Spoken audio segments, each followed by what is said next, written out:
Well, good evening, everybody, and welcome to this evening's event here at the Jesus College Intellectual Forum. My name's Julian Huppert. I have the great pleasure to be director of this centre, and it's great to see so many of you here in person, a pretty full house, and people online as well, and it's great to welcome you wherever in the world you happen to be. Jesus College has an amazing history. I know some of you know this place well, but for some of you this may be your first time here, for real or virtually. We originally set up in 1144, when a small group of itinerant nuns were given a little plot of land by the then Bishop of Ely. The space expanded in 1156 from King Malcolm of Scotland. Then in 1496 we became a full college of the university, and things have continued to develop for many, many hundreds of years. And there have been people here who have thought and written and taught about many of the big issues of our time. I could point, for example, to Malthus, who thought a lot about the consequences of population growth and technology and food. Now, I'm not saying I agree with everything that he said. A lot of it turns out not to have been right and not to have taken proper account of technology. But he had a huge influence in thinking around the world. So over those hundreds of years since 1144, there have been lots of people who have thought about lots of new technologies and tried to think about how it should be used, how it could be used, what could go well, what could go wrong. Recently, we've been focusing a lot on AI. It is the big thing now. You don't need me to tell you about that. Indeed, you're going to have lots of people tell you about that shortly. But I do think it's worth placing it in that context of all the hundreds of years where people have thought about responsible printing, about responsible electricity, about responsible everything else over those hundreds of years. We have a number of connections. Just a couple of weeks ago, we ran our second international summit for leaders in responsible AI here in this room. It was an absolutely fantastic event, slightly more relaxing than last year's, the first one, which happened in the week Silicon Valley Bank collapsed and ChatGPT-4 came out. We hadn't timed it carefully for that reason. But it's great to see some people who've been at both of those summits here tonight. We've also worked with Maria for quite a number of years. I'm trying to remember exactly, we'll say more about Maria Accente when she comes to the front later. We met a number of years ago, and she's one of the senior research associates here at our centre. So it's great to have Maria here and to have the panel here to talk. Now, you'll be delighted to know, those of you who know me well, that I'm not going to say anything much more, and we're going to hear from much more interesting, much better people. Before we have our first panel, I think it's our traditional word from our sponsors is the normal way to start. But can I first start with one of the co-editors of this wonderful book, which should be available in all good bookshops near you. I don't know exactly where you are online, but I hope there are good bookshops near you, on human-centered AI. So can I start off by asking one of the co-editors, Catherine Regis, to come. She's from the Université de Montréal. Yes. And it's wonderful to have you over here for real for this one, to speak in the language of your choice. Thanks for being with us. Thank you so much. Okay, so hi everybody. We're very excited to have you here. So as I mentioned before, I'm one of the co-editor. The other one is Maria Accente. She's here, and we also have Atsuo Kishimoto over there. You're gonna see him later. But the other editor is Jean-Louis Denis, but he couldn't make it here today, unfortunately. So the book is entitled Human-Centered AI, a Multidisciplinary Perspective for Policymakers, Auditors, and Users. And I think the title really encapsulates the broad perspective and audience that we wanted to reach out with the book. So now, let me tell you a bit more about the story of the book. Why this book, and how does it contribute to AI governance more broadly? And we're going to speak a lot about human-centered AI during this event. So I'm going to speak more about the idea of the project, but we're going to go in depth a bit later, actually. So the idea of the book emerged nearly 2 years ago. I know it's a very long time in the AI world, and it's triggered by a partnership that we have, a lot of universities with the U7+, and its working group on artificial intelligence and digital innovation. And I'm going to let Gwen explain what the U7+ is in a minute, and so I keep the suspense for now, but it really was under the umbrella of this alliance. So the working group on AI and digital innovation that is integrated to the U7+ is led by the University of Montreal, and it includes a dozen of universities around the world. So the first project we conducted with this working group was to produce a position paper on the impact AI have on the role and missions of universities. So, for instance, teaching and research, the key missions, but it's broader than that. And that paper called The Innovative University, Renewing the Role of Universities in the Digital AI Ecosystem is available online. And it was pretty much one of the first produced on this topic. It still remains relevant, although a lot has changed since. It was produced in 2020. And it includes universities from all around the world, again, participating in this paper. In the UK, we had UCL, Imperial College as well, but also we have universities from Japan, India, France, and other countries. So the book that we are going to celebrate today is the second big project of this working group. So what we did, the future editor of the book then, at the time, we decided to launch a broad call for proposals so people can really, across the U7+ network that include more than 50 universities, really send proposals about for potential contribution for the human-centered AI book. And then we selected authors and we participated in a series of seminars for the one who were selected where they kind of discuss first draft of their future chapters, and that really was to engage in a conversation along the process of creating this book, where we could, just discuss what is human-centered AI and what are our views about it, where we don't agree, and we really wanted to build that kind of conversation along the way. And then there was a series of kind of revisions and really feedback that we, all the authors received from different commentators. So the book is divided in 3 parts. The first one, the part 1, which includes, each part includes different chapters and commentaries, is more about the foundational, it's a tough word for the French-speaking person, foundational perspective. Here I have it. So these chapters in the first part explore the conceptual foundation of human-centered AI and also cutting-edge trends and approaches in the study of the concept. So in other words, it's what does it mean, human-centered AI? And we're going to go discuss that in depth later. The second part of the book is what we call the more, it gathers around the institutional perspective. So we really wanted to understand how the key institutions we have in our society would be impacted by AI and how they should include human-centered AI in their different institutions. So we have healthcare and justice systems, for instance, and how human-centered AI really take life or should take shape in these systems, but we also have higher education in other institutions, I would say. So in other words, it's what form should it take in different contexts, human-centered AI. Then the third part of the book is more about practical insights and successful strategies to really implement human-centered AI, and we all know that the actual implementation of these principles is often the real challenge and the elephant in the room. So we go deeper in the third part about how can we activate concrete strategies to really close the gap between principles and practice. So in other words, it's how to further achieve human-centered AI in practice. So now you have kind of the broad layout of the book, but also what we have in this book, and I think it's quite original, at least from my perspective, is we also have commentaries coming from different stakeholders in the AI ecosystem. So you have people from business, from international organizations, and NGOs and others that really kind of engage with the chapters in the books and comment on some of the pieces that are there, and also add their perspective. So we wanted to have a book that is really solid on an academic level, but really contribute to that dialogue that we want to have with society. So that's kind of a key component of the book. At the end of this process, which took a lot of time, but still, I think we're pretty happy with the result, and I hope you will enjoy it. We have a book of nearly 30 chapters and commentaries.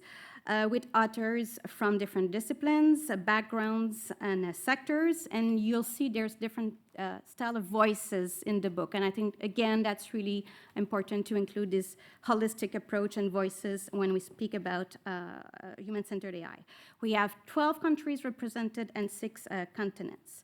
So I think for all these reasons, it's a unique and original contribution that I hope will create different conversation about AI, responsible AI, human-centered AI. We'll see, is there a difference? That's another conversation we'll have later. And I hope it will also trigger some concrete actions in the ecosystem. What we're going to do now for the next part of this event, so we're going to dive again, as I mentioned, in the content of the book and engage in conversations about, with you, but also among the authors, human-centered AI. So we're going to first start with a panel with some authors of the book. It's going to be led by Maria Exante.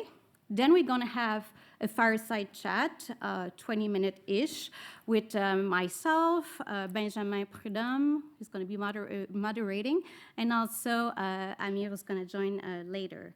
And then we're going to have some closing remarks with Atsuo and Maria. And then the best part, the cocktail, will be after. So stay for the cocktail. And we also going to give books away, as was mentioned before. So now I leave the floor to Gwen Burrows. She's Associate Vice President for International Engagement and Impact at University of Toronto. University of Toronto is the university who's chairing the U7 right now. So she's going to explain that. But before I do that, I just really want to say a really warm thank you to all the people who contributed to the book, the authors, of course. Well, we had a lot of help to make this project happen. It's complex to have that many authors from all parts of the world, and we met only in digital way, so we had to make this engaging and interesting. So I want to say, first of all, Antoine Congos and Régent Roy, they worked with me. They did an amazing job, and I was happy to receive a comment earlier that one of the authors said it was a super smooth process. Thank you very much. So I'm glad it worked out. I'd also want to say thank you to my rector, Daniel Jutras from University of Montreal, who really supported this project like all along the way. He's really an amazing leader and very inspiring for this this effort that we are trying to do with the U7+.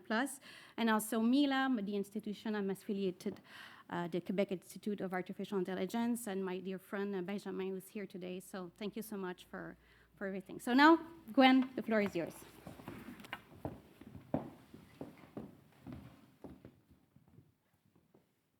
Merci, Catherine. Thank you, Catherine. Good afternoon.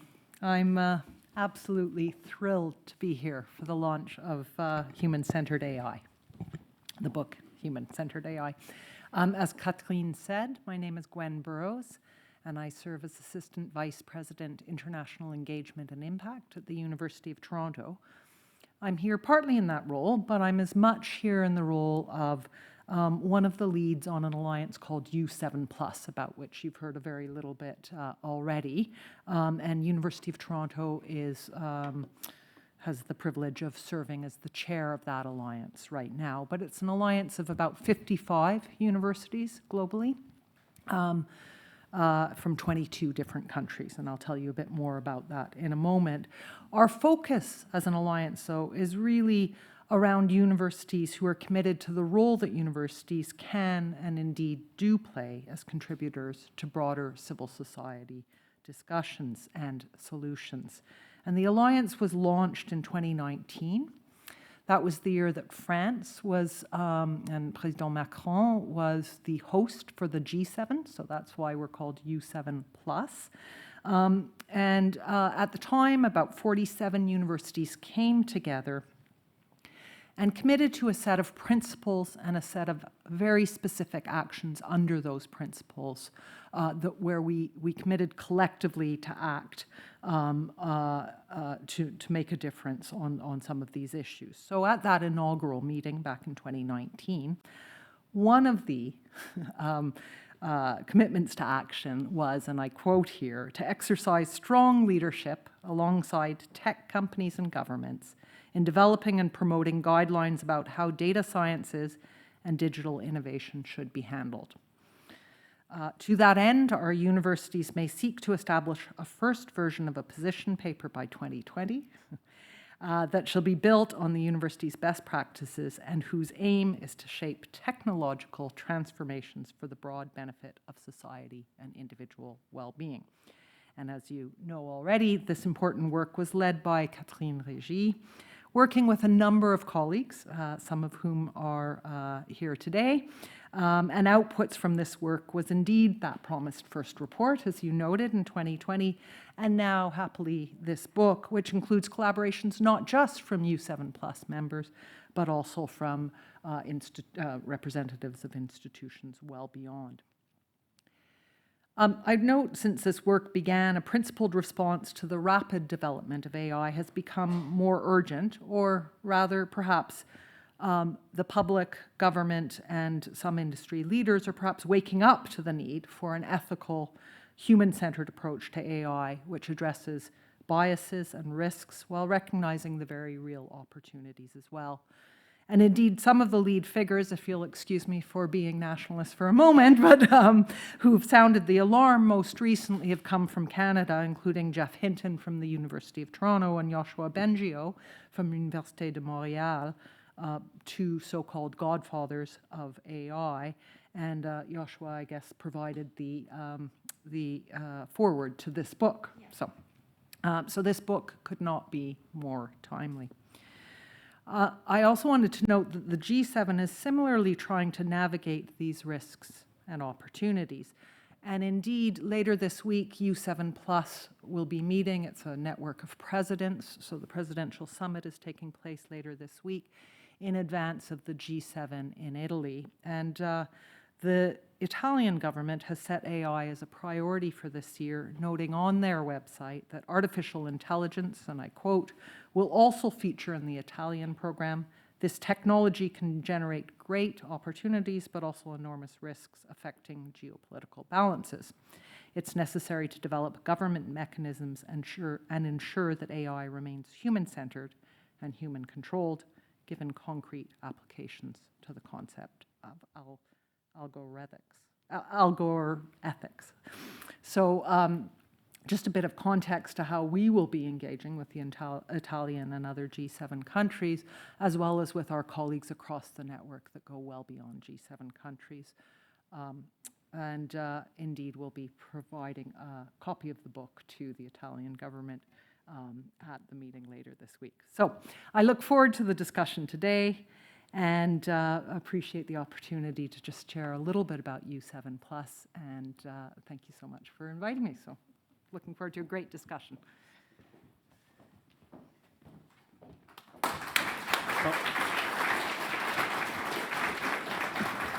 Thank you both very much for setting up that fantastic context, just as the panel come in.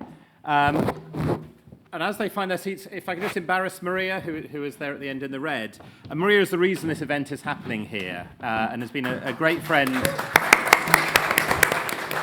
for many years. And it's been a huge honor that she is the Senior Research Associate here at Jesus College in the Intellectual Forum. So obviously we take the credit for all of the work that she's done, but she does have a lot of other roles. Maria, I'm going to leave the entire panel over to you. So thank you for bringing everyone together. Thank you very much, Julian, and hello, everyone.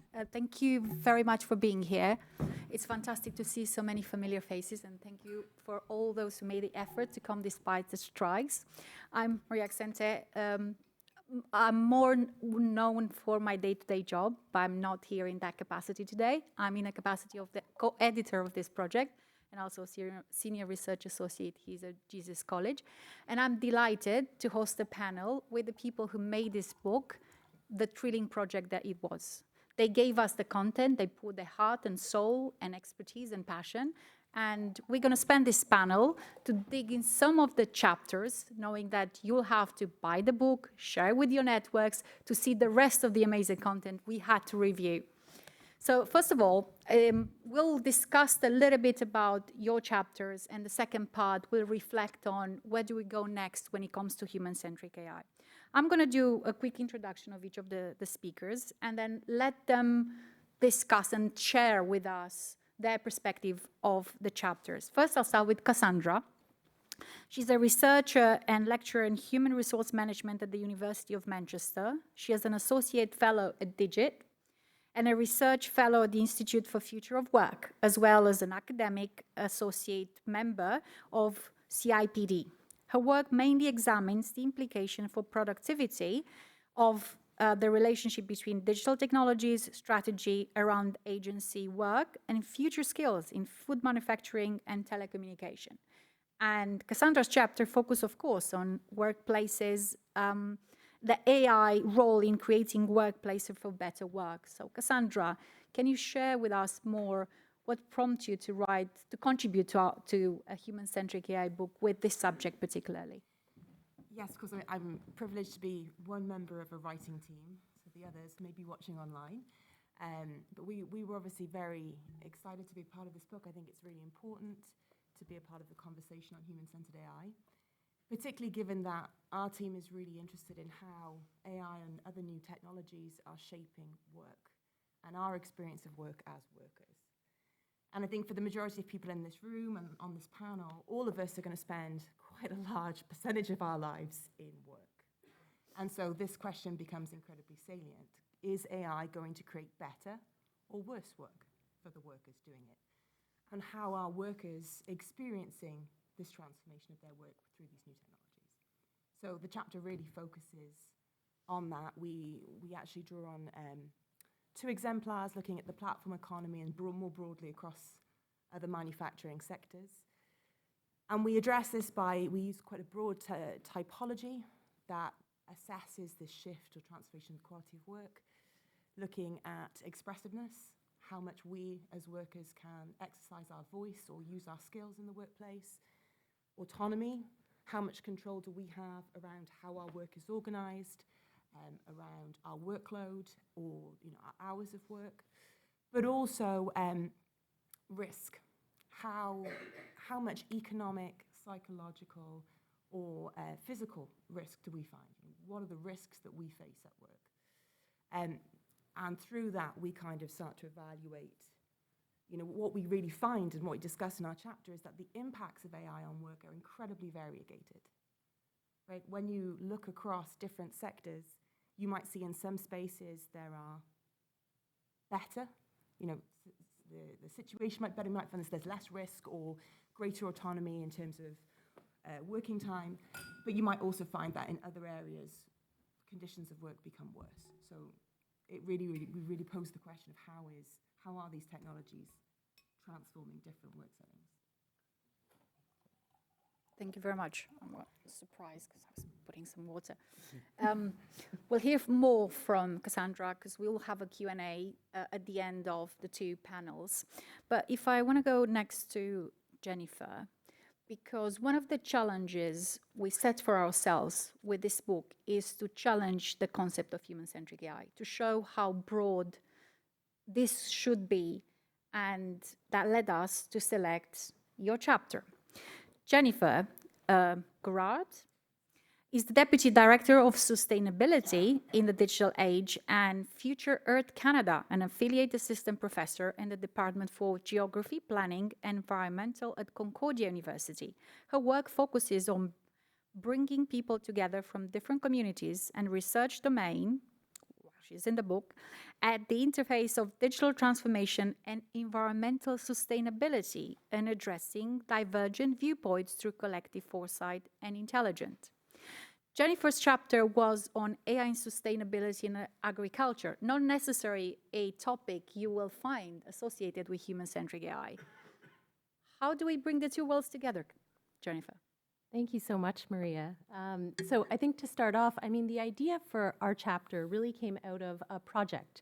And I have to say we have co-authors from all the institutions that are partners on the Data-Driven Insights for Sustainable Agriculture project.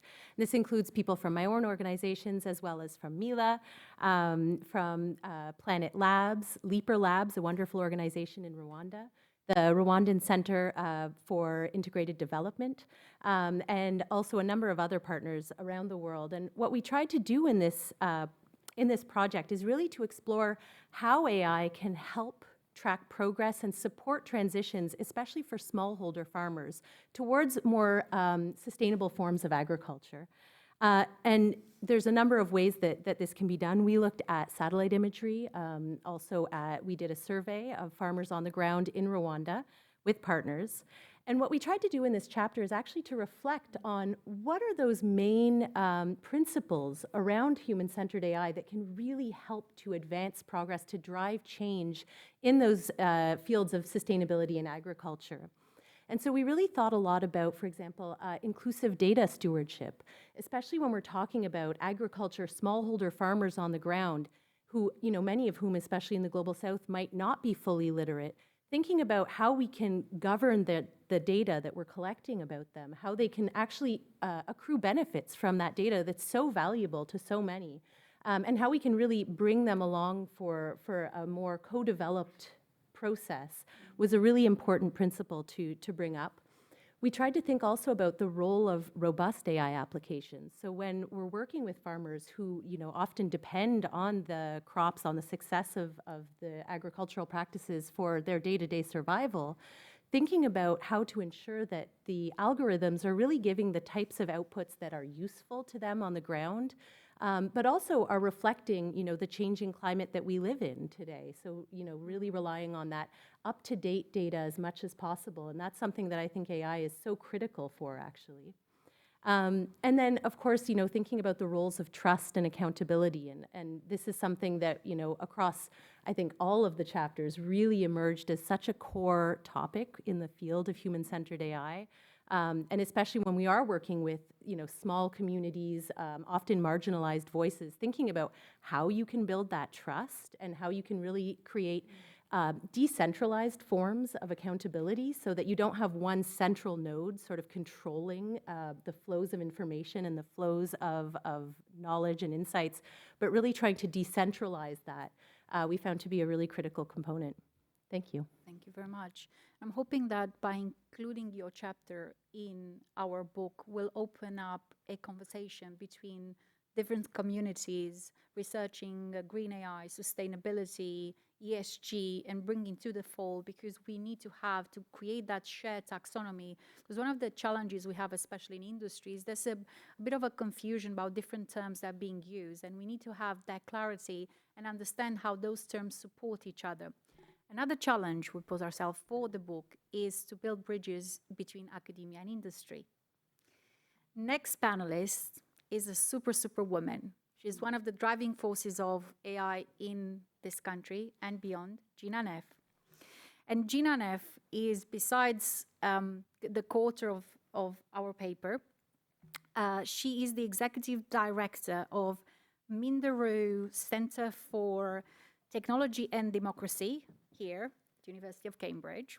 Her research focuses on the effect of the rapid expansion of our digital information environment on workers and workplace and in our everyday lives. She led the team that won the 2022 Webby for the best educational website on the internet for the A to Z of AI. If we haven't seen it, check it, because it's amazing, which has reached over 1 million people in 17 different languages. And Gina and I would work together on a chapter around harnessing inclusive AI in the industry organization. Gina, over to you. Tell us more about our research. Yes, and I would be remiss if I didn't also recognize the lead author on this chapter, which is our graduate student Clementine Collette, who is not here today because she is about to submit her PhD thesis. So congratulations and condolences from Clemmy. So we wrote this chapter. Those of you who have been there, if you know, you know.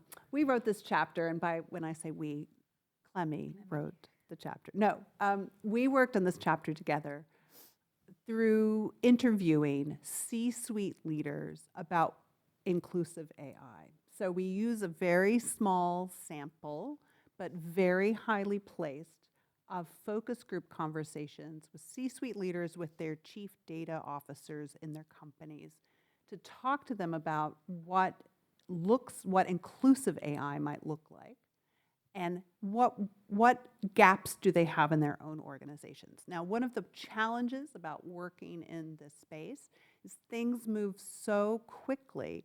We sent this paper to press before the conversations around generative AI were really emerging. So when we were going to companies, we were saying, okay, you've heard about AI. How are you using it in your organization? And you know there are principles about having fair and unbiased AI. How are you, what's holding you back from getting there? And how might you be moving to something that's beyond the mere minimum of ensuring that AI works for your workers, your employees, your stakeholders, your customers? You know, how do you move to something that really kind of moves beyond? And out of those focus groups that we conducted, I'm gonna read you the if I can, I'm gonna read you the definition that we came up with in that. We worked with an organization called the Women's Forum for Economy and Society, and this organization is, in some ways, provides a perfect test bed for us to do this work, because it's a group of large international corporations that are committed to advancing women in their organizations and also the working lives of women more generally. And so when we were working with this organization, it allowed us to tap into the best intentions and to see how these leaders were trying to put into practice what these intentions are. So we were saying inclusive AI works towards the goal of inclusive organizations. It should encourage diversity of employees and embrace differences to help the workforce fulfill their potential and to be aware, communicative, respectful, collaborative, and understanding of one another. Inclusive AI should help accelerate the vision of inclusive organizations, and we need inclusive organizations to help in order to implement AI in this really inclusive way. So we wanted to move beyond, again, you know, how organizations could harness and use these tools to make sure that they are doing right by the people in their organizations and by people more generally. What we did was really identify these three kind of key gaps in this gap between the principles. You know, let's make AI, let's make good AI. No one in our focus group wanted to make bad or irresponsible AI, right? But they recognized these gaps that they were having in their organization. One was getting people engaged around these issues. One was about translating these principles into practice. And then the third was really getting a dialogue engaged around them. And this idea around the translation gap was really about the difficulty that they're having getting that translation into practice. The dialogue gap was really how the focus in their organizations, kind of getting people on board around how they were struggling to navigate talking about AI in their organizations. And then, you know, this idea of the engagement gap, getting employees on board and to sign up. For many of the leaders we spoke to, the tension was if they felt like if they were building AI that was meeting these goals of inclusion, that they were somehow costing innovation and productivity. And so that was the tension that we identified. For me, what's telling now, kind of looking 18 months after we wrote the paper, is how the conversations we're having really still are struggling on these goals. So just today, I was meeting with a company, and you know they're saying, "Are we going to lose all of the jobs in our company?" Right? You know, what is going to? Everybody wants to know how they can do this responsibly, how they can do this with their organizations. And so that's one of the things that I'm so grateful about this book that we've come together, is it gives us that practical work of having worked with industry leaders to translate their fears and hopes and practices into something that others can build on. It's great to mention this element of content being valid for way longer, because there is this fear, as all of us working in AI have, that with AI advancement going so fast, what is okay today or is valid today is not going to be okay tomorrow. But in fact, we are probably running a little bit in circle, because what we are saying it needs to happen, our profound transformation, we need to have time and resources to deploy that will make AI be responsible. They will make AI human-centric AI. And it all starts with a change of mindset. And next, I want to turn to Rohan Chakraborty, who's a team lead with the Turing-Roche partnership at the Alan Turing Institute in London, and associate professor at University College London, where he leads Trail Transparent AI Lab. He's also a fellow and lead tutor in information engineering with the University of Oxford. And he is an associate editor with Springer Nature Computer Science. His research interest lies in development of transparent and explainable AI models that can make interpretable, personalized decision in healthcare. And Rohan's chapter focus on social media, the big hairy beast of the 21st century, where the big question is how human-centric is the AI we deploy in those social media platforms everyone is using on a daily basis. Rohan, over to you. Thank you. Though most of my research is focused on development of transparent AI for healthcare, a good part of the research is also in social media, and this chapter came out of the work being done by the Responsible AI Working Group for Social Media Governance at the Global Partnership on AI, GPA. We were looking at the different AI models that are used on the social media platforms, and we identified three main ones. One is detection of harmful content. The second is AI-enabled moderators, the content moderation. And the third would be recommender systems to recommend content. And we were thinking that whether these three AI-enabled systems on social media are human-centered or not. And what does it mean to be human-centered on AI systems on social media? So, and we identified three ways by which AI systems on social media can be human-centered. One is human-centered design. When these AI models are being built and deployed on social media, are the users in the loop? How the companies are doing tests like A/B test on adding new features and new features on these AI-enabled social media recommender systems. And how also does it affect the mental health and privacy of the users? So that would be human-centered design, but also, so a way of thinking about it is whether it is at the user end, at the model, or at the data end. So the other question is the optimization of the objective of the recommender system. Whether it is just engagement as it was traditionally, or is it also optimized on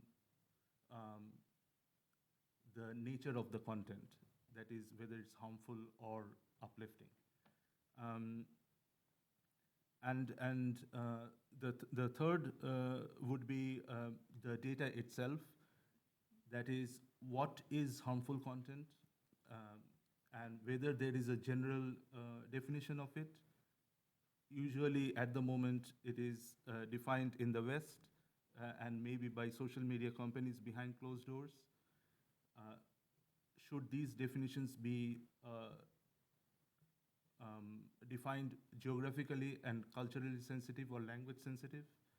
So I will end with mentioning this project that came out of this initial work, which is being done in India. India is the chair country of GPA. I'm from India.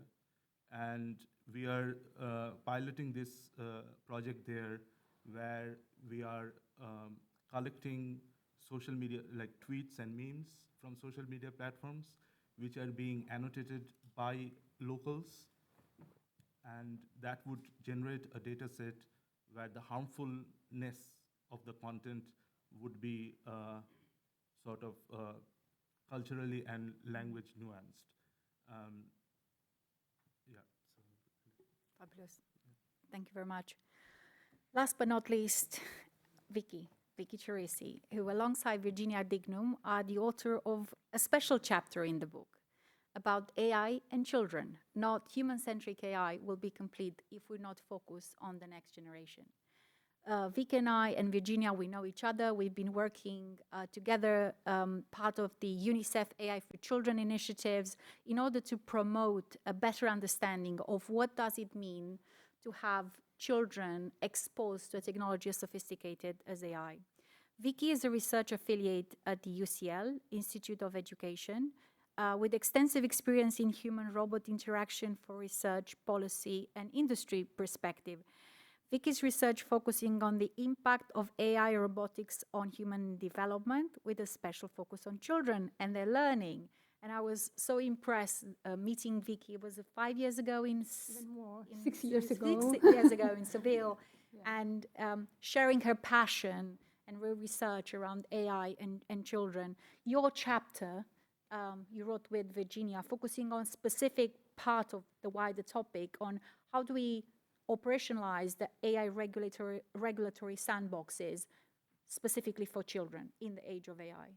Exactly, and thank you, Maria, and the editors for the opportunity to have this chapter in the book. Indeed, when we talk about AI and human-centered AI, children is one of the populations that we need to focus. We know that 1 in 3 users are children, on the internet are children, and many times children interact with applications, AI applications that are not specifically designed for them. And we have anecdotal evidence, but also scientific evidence nowadays that there is a positive, but also some challenges, positive impact, but also challenges in the development of children, even from their very young age. So children interact with AI-based applications like YouTube, for example, with recommender system, embedded recommender systems, etc., for very young age. And we don't really know exactly what is the impact on this. And anyway, we, not only us, but globally, there is a growing community focusing on child-AI interaction, and we are trying to understand what is the impact in their cognitive development, but also their socio-emotional development, mental health, etc. And we do have indications that children indeed need some special considerations when it comes to AI, both in terms of harnessing the opportunities that we might have with these systems, but also protecting them from the risks, especially because they are vulnerable population.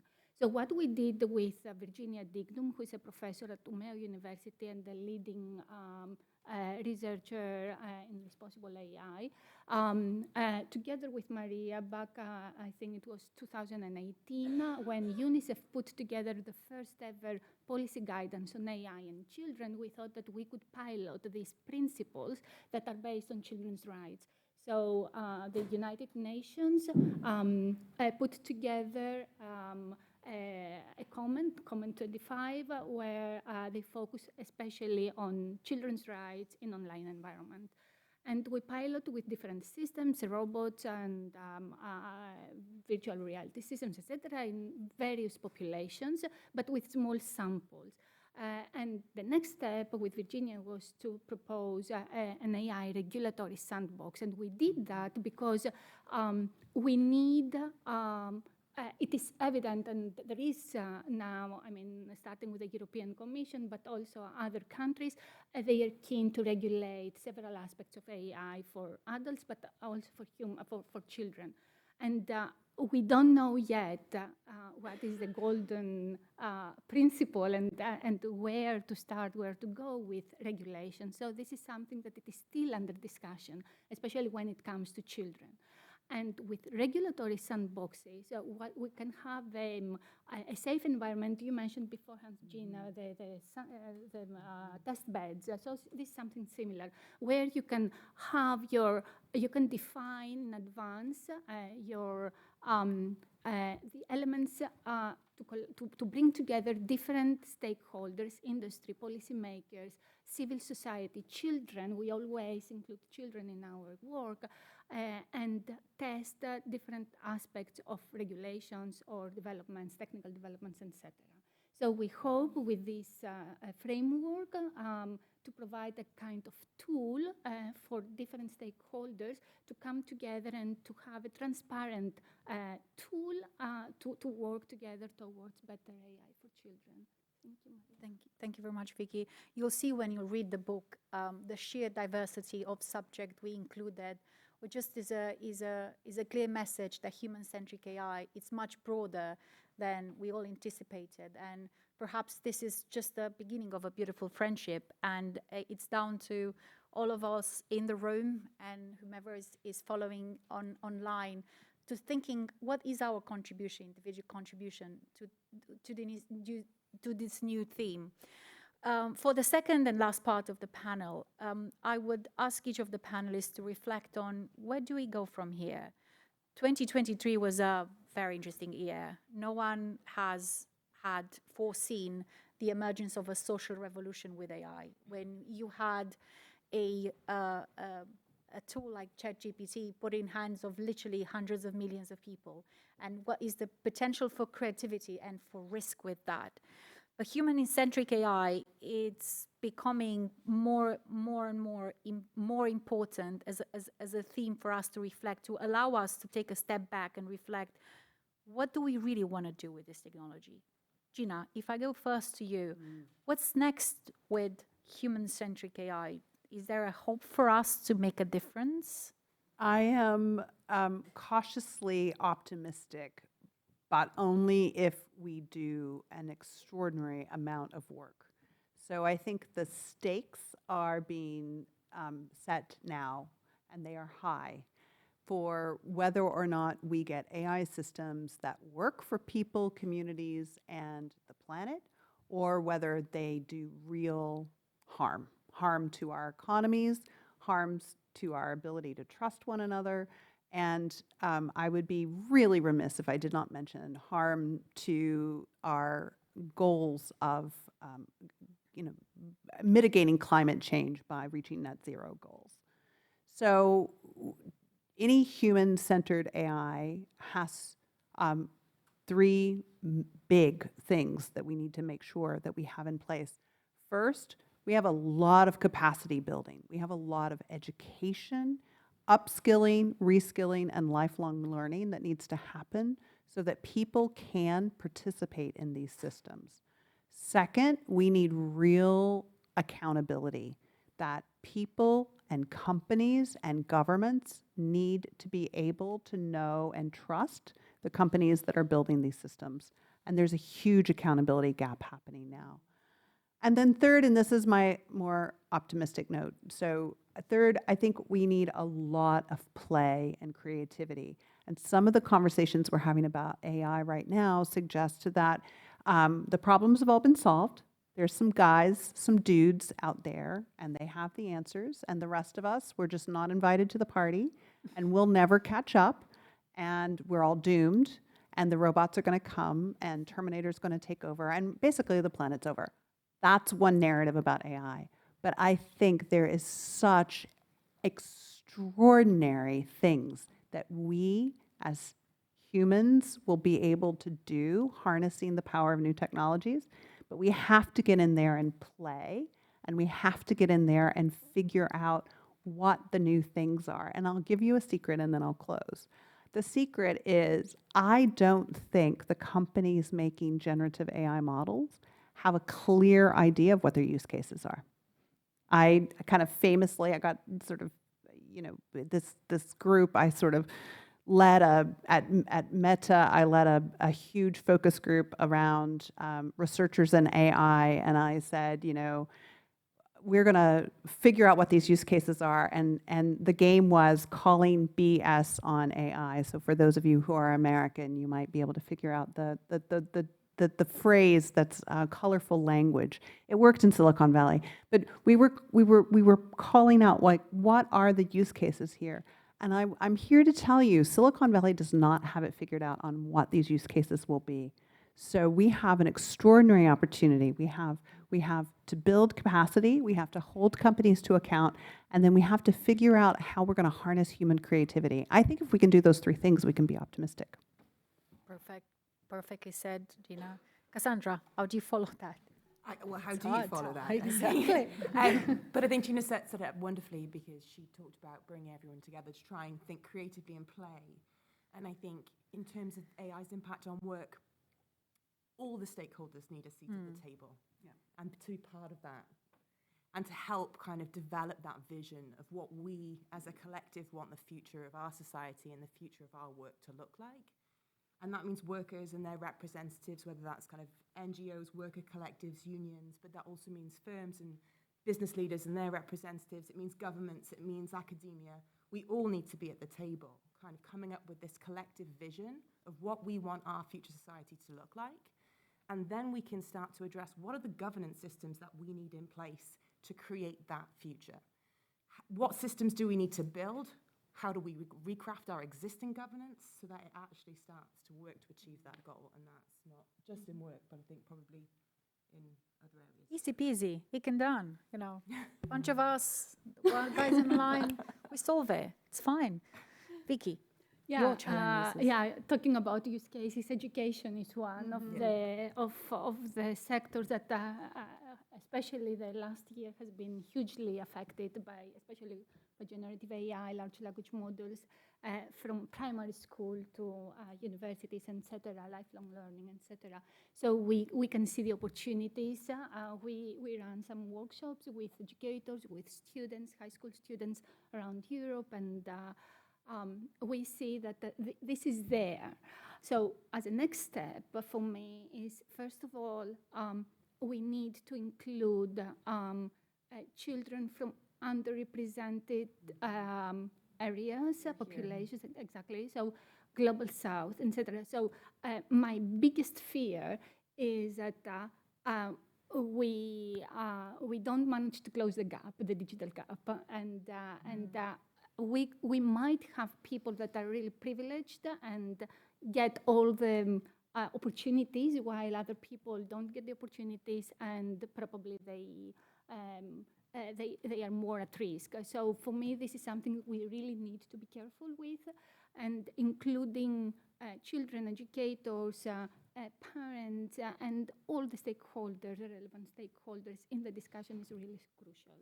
So it's very important to start learning different languages. As Cassandra said, we need to learn how to listen to each other, and not just listen to each other, but make it an intentional participation. Exactly. And being able to action upon what we hear from children, educator, employees, and so have you.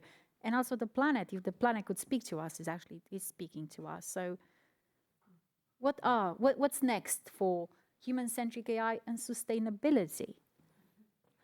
Thank you. I mean, I think in the first place, I think having sustainability as part of this book, as part of the conversation, is such a critical step forward, actually. I think a lot of people think sustainability is maybe somewhere there in the background, but actually I think there is a need to center that. And, you know, as you know, Gina was saying, that, you know, that climate crisis that we are living now, it's something that we can't ignore, and we can't assume will just be a part or you know, somewhere on the side.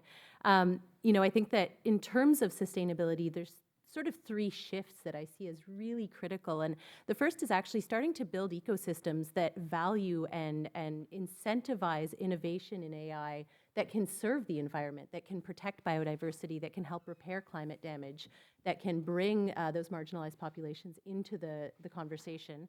The second main shift that I would see that I think human-centered AI can really help is also starting to think about the actual environmental impact of AI and measuring, quantifying, creating standards, and starting to hold each other accountable, actually, for what is being developed. And then third, I mean, as has been said by my wonderful co-panelists, it's that alignment of different communities. And as someone who's really from a climate science background, a lot of my fellow environmental scientists aren't really in the conversation. They aren't exploring and pushing the boundaries and sort of getting into those discussions. And I think that aligning the AI science, the ethical AI, human-centered AI community with those who are working in sustainability science will be a critical step as well. And I think this is a wonderful first step on that journey. So thank you. You're here again. Thank you.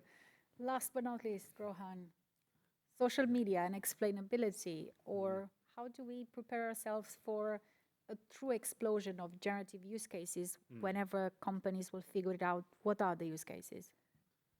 Yeah, I think we are about to see an explosion of AI-generated content on social media in the next few months, especially given that we have a record number of national elections this year, including the US, India, Israel, and others. And that can lead to misinformation or disinformation, especially leading up to the elections. And this opens up a fourth aspect, in addition to the three I have mentioned before, of human-centeredness on social media. This one being, are all content equal, or is human-generated content preferable? And if yes, would users in the future have the option of choosing what they want to see on platforms? Whether they will have the option of choosing that I only want to see human-generated content? Would that be almost like a cookie setting that I can opt in or out, especially given the regulations coming up, the EU AI Act, and will be followed by many others? So this is would be a fourth aspect, and we sort of worked on a follow-up on this chapter, and this paper is about to come up from the same group in the next 2 months, and Yoshua is one of the co-authors as well, which goes into this topic. Yeah. Perfect, thank you very much. Make sure you follow Rohan to read his latest paper. We will have questions after the next fireside chat, so hopefully we give you some food for thought to prepare your questions. But for the time being, a round of applause for my fabulous panelists and co-authors. And see you in a bit.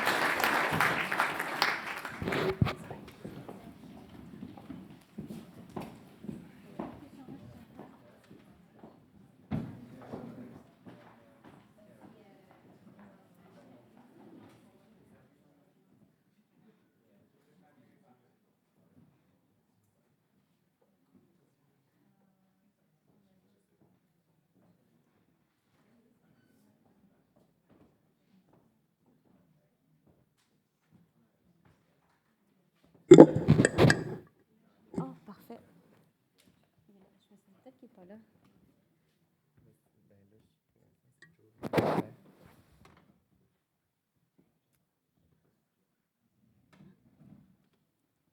Sinon, on fait ça toi et moi.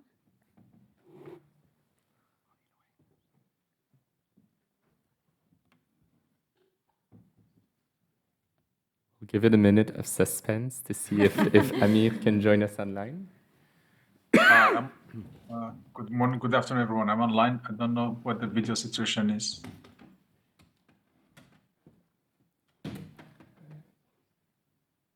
He's from California. I think we just need to get the camera on. We're credibly informed that somebody's working on it, Amir.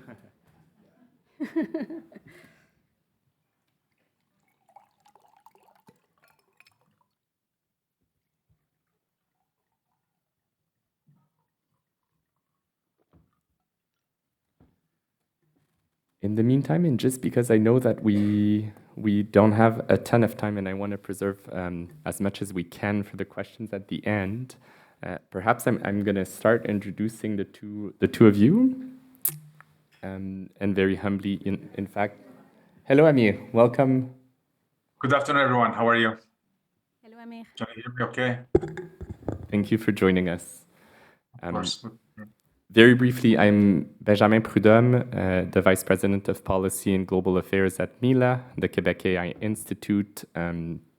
Very, very pleased to be here. Thank you for the invitation, and more importantly, congratulations on the very important book that we're going to continue talking about. And I will just read very briefly, introduce my panelists. Amir Banifatemi, who's joining us, I believe, from California today, is a technology and innovation strategist, investor, and entrepreneur. He co-founded the nonprofit AI Commons as well as the Resilient Futures Consortium and has led the Global AI X Prize Foundation, as well as Imagine and launched the AI for Good Global Summit. His work focuses on identifying and developing emerging and transformative technologies that can impact society in significant and exponential ways, and he's been a guest lecturer and adjunct professor at quite a few universities, including Berkeley, HEC Paris, and UC Irvine. Amir, you haven't put it in your bio, but I will add that you're the newly elected co-chair of the Responsible AI Working Group of the Global Partnership on AI, which is a great segue to Catherine, who was the co-chair of the Responsible AI Working Group of GPA for the past 2 years prior to Amir. Catherine is a full professor in health law and innovation law at University of Montreal in Canada, as well as a dear colleague at the MILA, the Quebec AI Institute. She holds the Canada Research Chair in Health Law and Policy and a Canada CFAR Chair in AI and Human Rights. Most of her work explores how to best regulate AI at the national and international levels with a focus on the implementation of AI in healthcare systems. And I would add that you're a co-editor of the book. And we, on purpose, wanted to design this fireside chat more as a conversation than as a question-answer moment. So the first thing I wanted to do, and it's going to be hard for me not to pitch in because the panel before was just really, really insightful. You can pitch in. No, no, me too. I will at some point.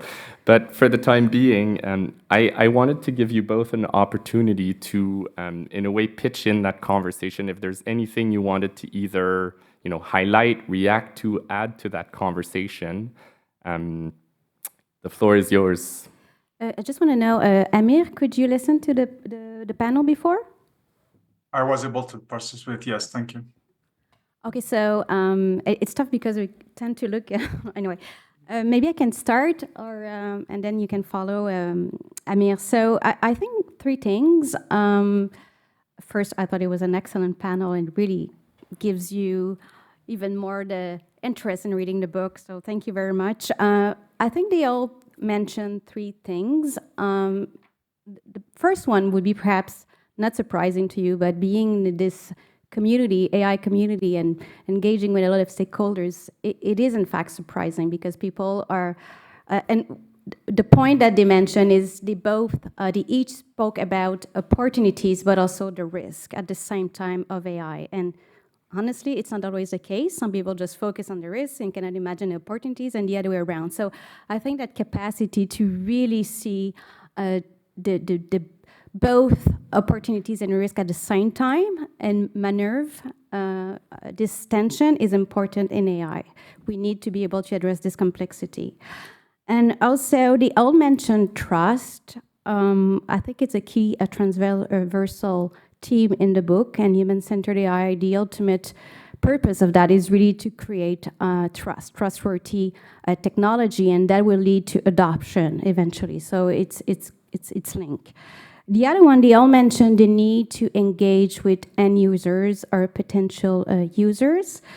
And that's really important for pertinence of AI. If we don't do that, the technology that we will produce in AI might not be relevant to the people we hope will use this technology. And I have a lot of examples about that we didn't consult it with the end users, and then we end up with AI systems that don't make sense in their reality and are not adapted. So, and when they spoke about the importance of engaging with different stakeholders, I think they were really clear that we don't want to have folding chairs at that table where we want everybody around, but really permanent chairs and people are engaging on a regular basis. So I think that's the key takeaways, I would say, for me. Thank you. And Amir, I would turn to you. Thank you very much. I think I fully agree with what you said, Catherine. I would emphasize what the panelists talked about, stakeholders. I think we're going to cover a little bit of that again together in the fireside chat. I think the user participation is important, but a couple of panelists mentioned the notion of community and stakeholders. I think we should emphasize a little bit more and double click on that concept right now as we speak, because talking about stakeholders is important, but the notion of community is probably an important notion that we have to define and explain more about what it means, right, in terms of human-centered AI and design and deployment. I think I enjoyed the panel. I think nothing to add for what Catherine said except this point. Thank you. And one of the things I've been thinking is And you. there you go.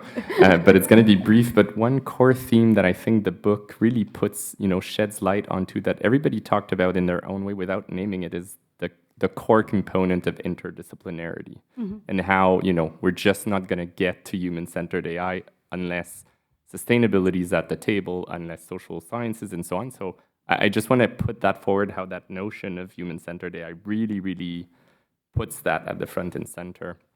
My next question is really a true question. It's one of the ones that I struggle the most with. So I hope you can help us start differentiating or distinguishing responsible AI from human-centered AI. What do you think makes both those notions relevant, or perhaps one isn't, and I'd love to hear that as well. But what distinguishes those notions, and why are we today talking of human-centered AI with this book? Perhaps Amir this time? Certainly.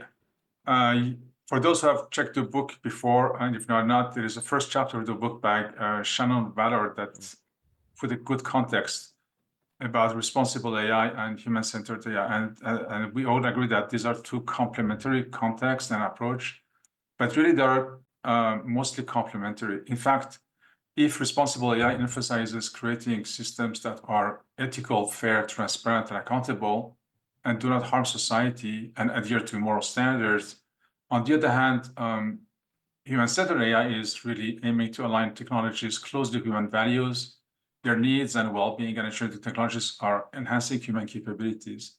So really, there are two complementary roles. We can define them as sometimes the same, but one has to do with more societal context. So let me try to explain that differently. When we talk about human-centered AI, we don't say who's the client, right? Who's this human-centered AI for? Is it for researchers? Is it for people? And if you look this, Stanford has deployed that a few years ago, Human-Centered AI Research Center at Stanford has really tried to emphasize on users, community, and society, three different layers. And we sometimes, for researchers or product-driven companies, we think about users when we hear about centered design, because it's not a new concept.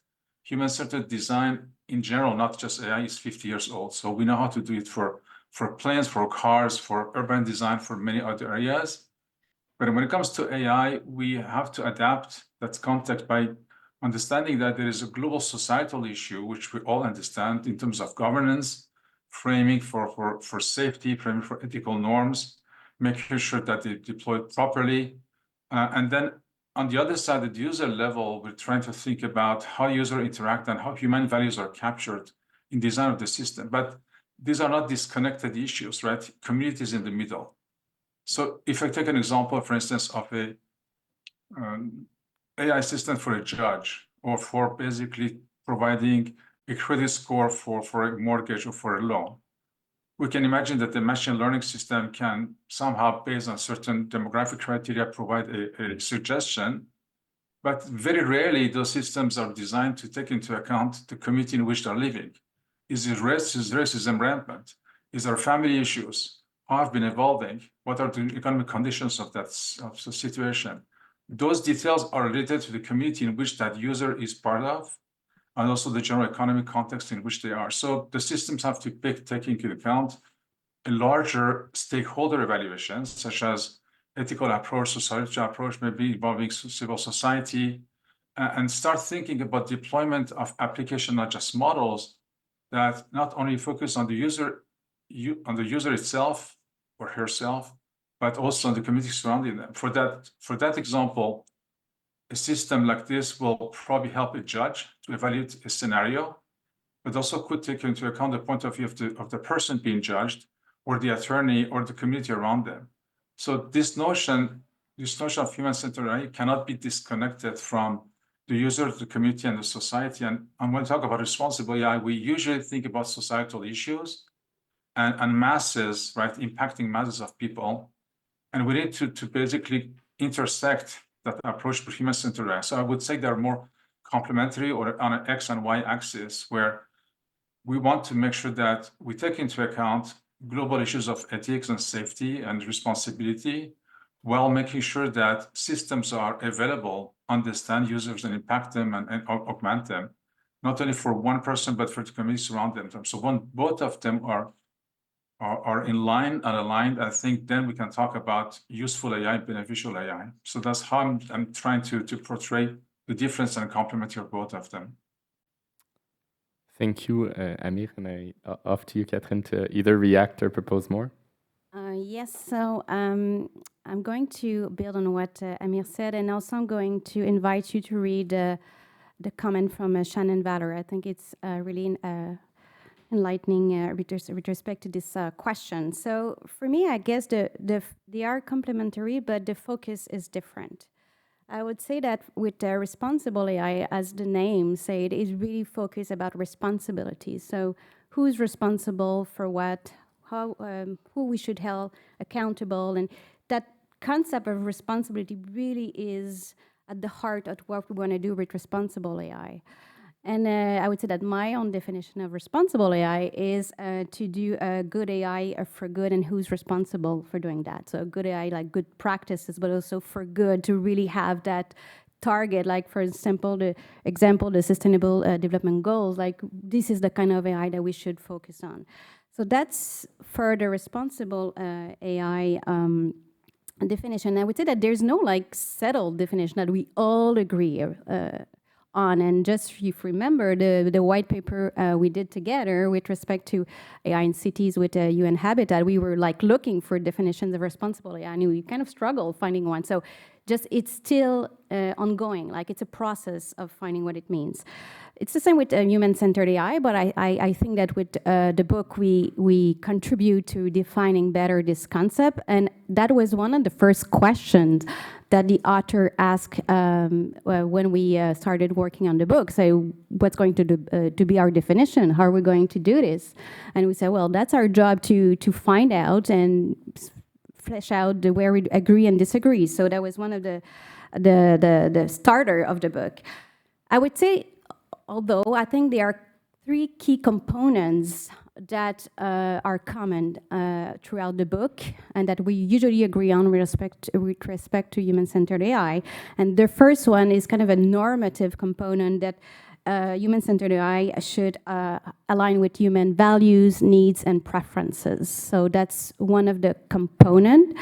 The other one would be, and it was mentioned before during the panel, more of a design conception component, where we need to have design that is and technology that is accessible, useful, and usable, and really tailored to people capacity to use this technology. And hence, that's why we really need to engage with these future user of the technology.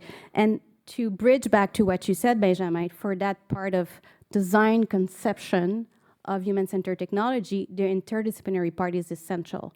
So if you really want to do that and have kind of a technology that people are happy to use, it makes sense to their reality, like you need psychologists, you need ethicists, you need a lot of people that really come together, people who actually build a technology to achieve that.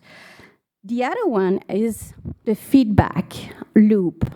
So I think it's, again, transcendent the fact that we need that capacity, and it's linked to the other two components, the normative and design one, but we need to be able to have this constant feedback of the user of the technology to improve it and see if it makes sense, if we achieve what we want to do. So that feedback loop is also key, I think, to human-centered AI. A more contested aspect, I would say, about human-centered AI, and where we don't all agree, and I guess in a provocative way, I throw that question at you, and maybe you can discuss that during the Q&A, but it's some people, with respect to human-centered AI, say, well, it should never replace humans. It should only really be a tool for humans. So do we all agree with that? I would say, I guess it depends on what a tool is for humans, but perhaps we can really truly delegate fully some aspect of things and keep others that make sense in our choices and reality and preferences. So maybe that's more of a contested aspect. To give you a concrete example, I think of what technologists, artificial intelligence system that would not be human-centered is if a university were to use an AI system to really improve efficiency in teaching, for instance, in learning, but it doesn't really improve the experience of students at the end of the day. That would not be a human-centered technology. It doesn't fit any of the boxes that I mentioned. That's actually a great example because you could do that responsibly under, under certain guidelines without that meeting the definition that you're in the way that you're proposing it. And I want to take us, in a way, I want to build upon those reflections you've both shared on human-centered AI to highlight what I think is a challenge, but that I'm very curious to hear you both about, because you're both occupying roles within global organizations, whether it be with GPAY, the OECD, and we keep seeing each other in all sorts of global forums.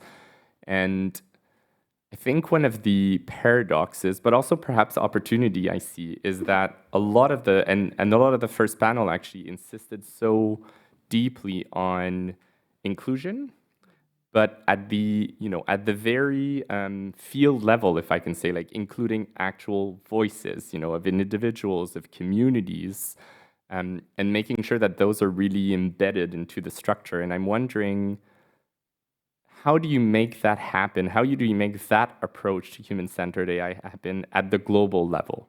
How do you create, the question is open, do you create different instances? Is that by definition local? What is the role of that notion in the global conversation?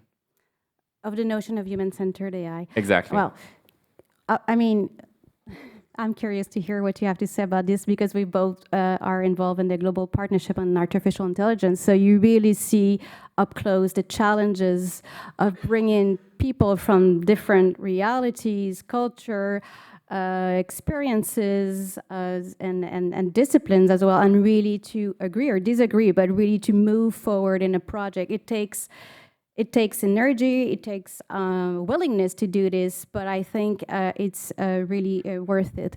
So one of the tension, and I'm thinking while you ask the question, when you go global is, and people who do international law will be familiar with this tension, I guess, is if you want to have agreement on the international level, sometimes you need to be vague about what you want to achieve, right? The more granular you go, the more difficult it becomes to agree. And I think human-centered AI is mentioned in a few of these global initiatives, like the Global Partnership on AI. The GPAY is mentioned that at the core of its mission. OECD mentioned it as well, the UN in a couple of documents, and also I think the recent resolution proposed by the US and adopted. So, I mean, it's there, but when you go into what it means concretely, it's really broad principle, like, should be fair. Well, fair means a lot of things to a lot of people. And so it's kind of that tension of, you go global, you stay broad, and people bring on board, but then what does it mean? How do you activate this? And this is where, and there can be different, explanation and solution to it, but I think this is where the expertise is useful in academia. I mean, that's the field that I know better, can be useful with a book like that. It's, you bring the expertise and the knowledge to define the concept more and more and getting traction about what it means. And then it becomes more difficult for states and other key stakeholders at the global level to say, well, no, that's not what I mean. You need that to fill the gaps with say, solid knowledge. Thank you, Amir. And before you go, I want to so profoundly and graciously highlight that I have actually not shared those questions with you in advance. So I'm very grateful for how you're engaging on the spot, and I appreciate it. And if needed, I'm also sorry about it. Well, the notion of inclusivity goes again in multiple layers. It could be inclusivity in the design of systems. It could be inclusivity in their evaluation, inclusivity in providing guidance and principles and legal structure and information about them in terms of the deployment. It could be about the data that is gathered to train models, but it could also be at the initial design of what we're trying to achieve in terms of problems needs to be solved. So very rarely we get, and this is not because of lack of knowledge or lack of focus, but very rarely we get to really involve different communities and different voices into the design of the systems and what they need to do. So the value integration in human-centered design needs to take that into account. What Catherine said about being granular or less granular, I think is probably more relevant at the responsible AI level, where we talk about more macro level issues, ethical framework, safety, security, and providing guidelines and leading to standards.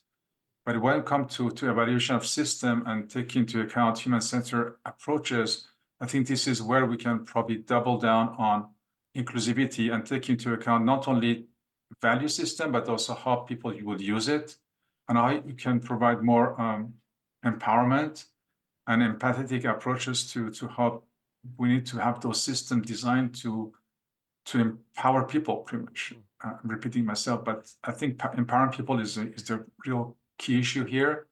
So again, to go back to our previous questions about responsible AI and centered design, I think, well, we have to be a little bit less specific in the responsible AI approaches. We have to be even more specific and bring people and systems as close as to real values that are expected to be driven and be inclusive in that way. But inclusivity is not only about people and their religion and gender and everything else. It's about scaling, right? In some countries, in some cultures, community matters more than individuals.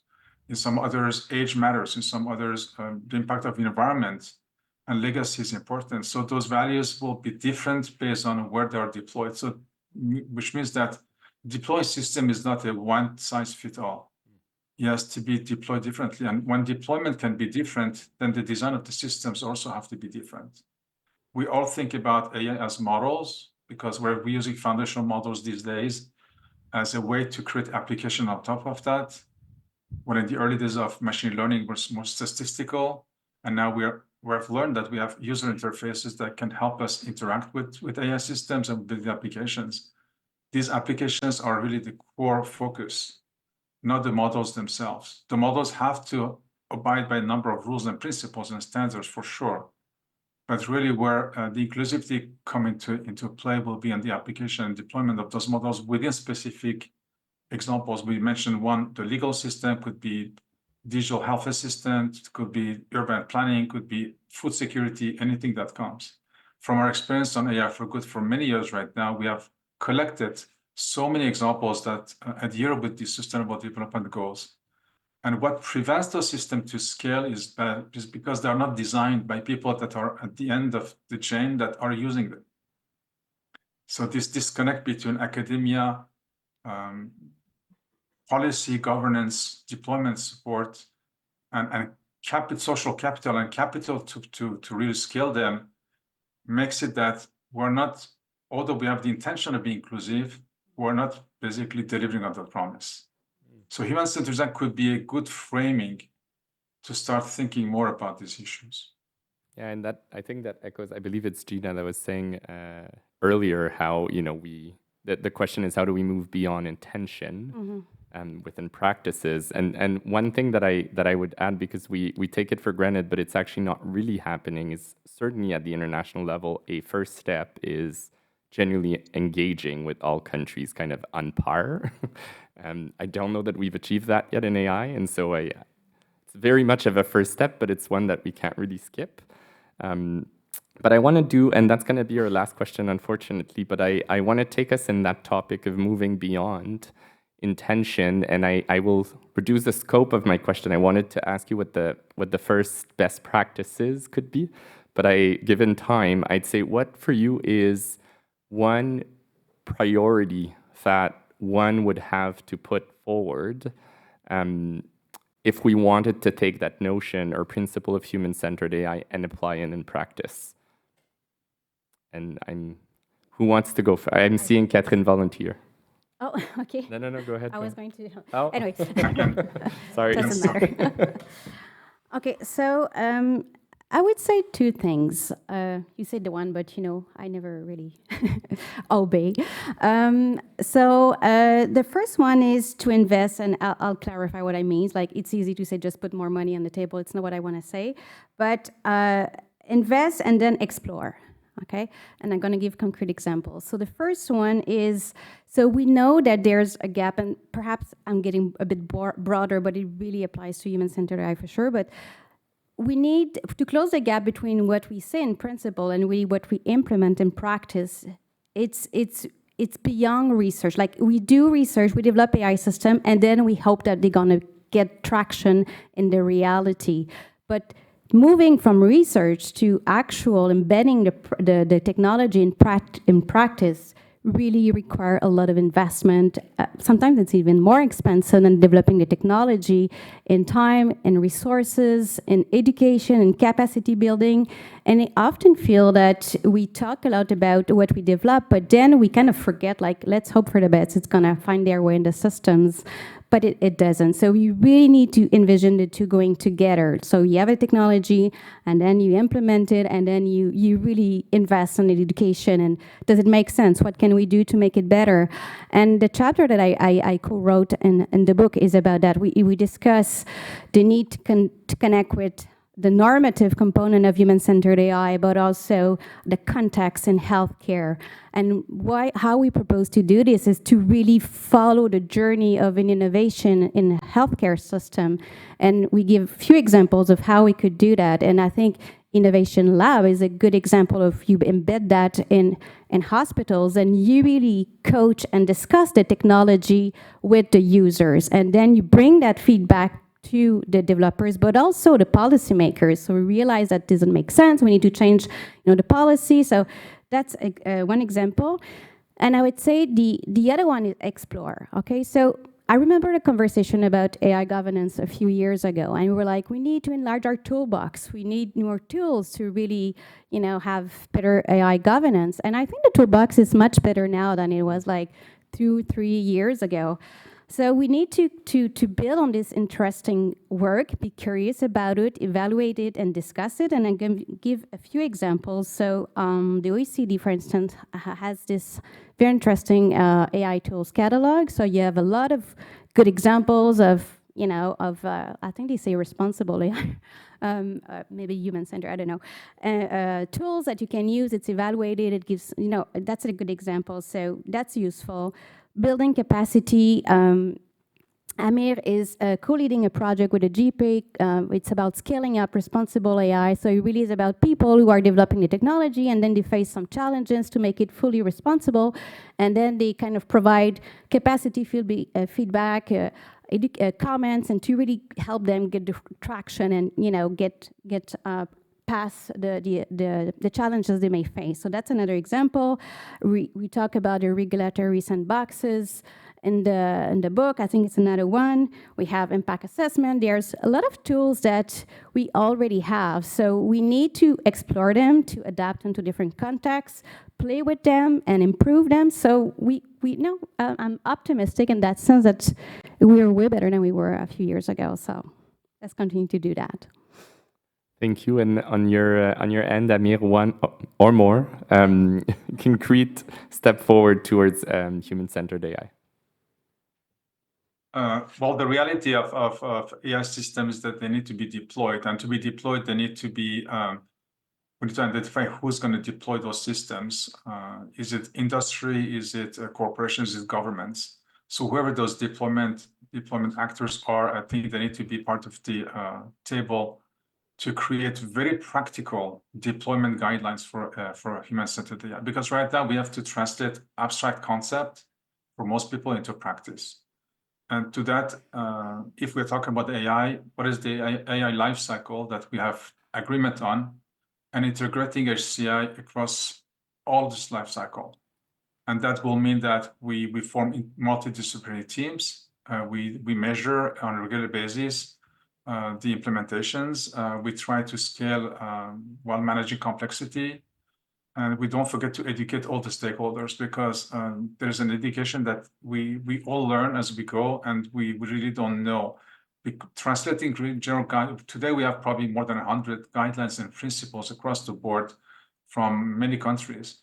Very rarely we see an accompanying or manual handbook on how to implement those guidelines and those principles into practice. So I think HCI, being closer to the user, has to be the first one to lead the charge on really a practical guideline to implement HCI across all stakeholders, because it's not just about one player, it's about all the players. And then policymakers will be part of that, standards body will be part of that, funders will be part of that, but there is no really use case on where we have to put the funding and the resources behind. So having examples would be useful. Iterating and making mistakes would be part of it.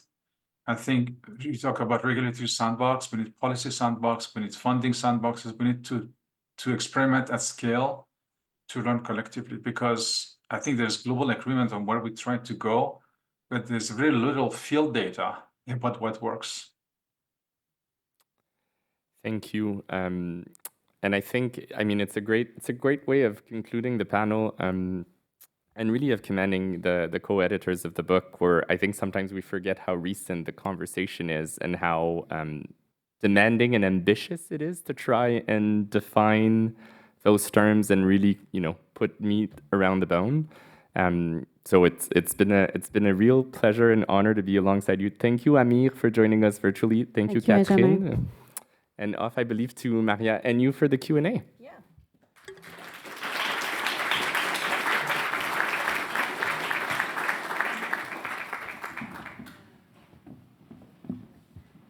So how much time do you have? I have no clue. 15 minutes. 15? Yeah. Okay.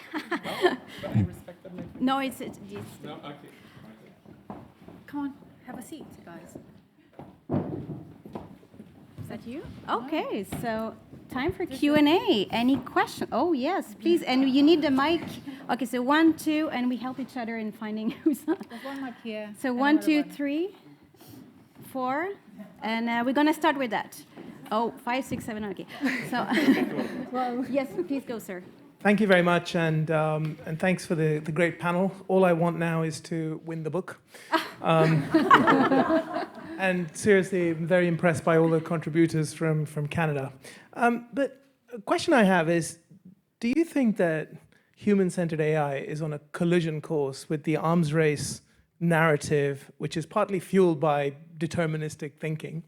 Whether at the company or the country level, and aren't these two things kind of opposing each other? You've got an arms race narrative on the one hand, and you've got human-centric AI in your case for that on the other. And I think I guess my second question on that is that for human-centric AI to really sort of take off, do we not have to have influential stakeholder contributions from China, Russia, dare I say North Korea? Okay, very easy questions. Who wants to give it a crack? Oh, come on. I'll say something. Listen, I think the arms race language isn't doing anybody any good. I mean, we have literal geopolitical shifts that are happening. I was just at a conference in Brussels called Geopolitical Europe 2030. So what does Europe need to know in 2030? And the conference was half AI, half, oh my goodness, geopolitical shifts are happening. This intersection of saying we're in an arms race is hard when we have really big global challenges to solve, right? I, for one, am cautiously optimistic. I think the UK did the right thing by inviting China to the table at Bletchley. I think we've got some real opportunity here to see this as a moment where we have conversations about what matters to us as people, as societies, as a planet. And if we double down on saying it means one side's going to win or one side's going to lose, we're gonna miss what's powerful about these transformative technologies. So, yeah, I think you're right. They've been painted as on a collision course, but they don't have to be. We can de-escalate that. Thank you. This side now. Oh, there was, yeah. One Stuff side together. and one side. Oh yeah, let's do that. One It's side and one fair. side. Thank you for an excellent panel. The New Scientist reported in October 2023 that fully autonomous drones are being used in the Ukraine-Russian war. So I guess my question is all fair in love and war, or should governments be setting the example?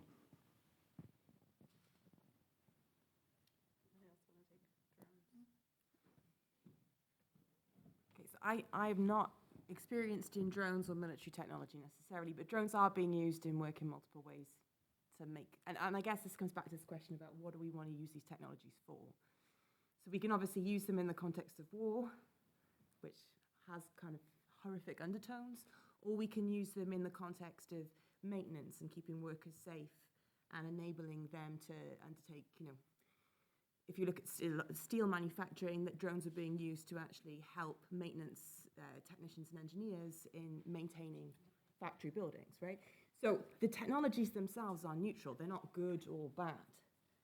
How they're deployed is where the ethical questions come in, right? And this is where, it's really important to have these conversations about how we want these technologies to be used. What kind of society do we want to create through their use?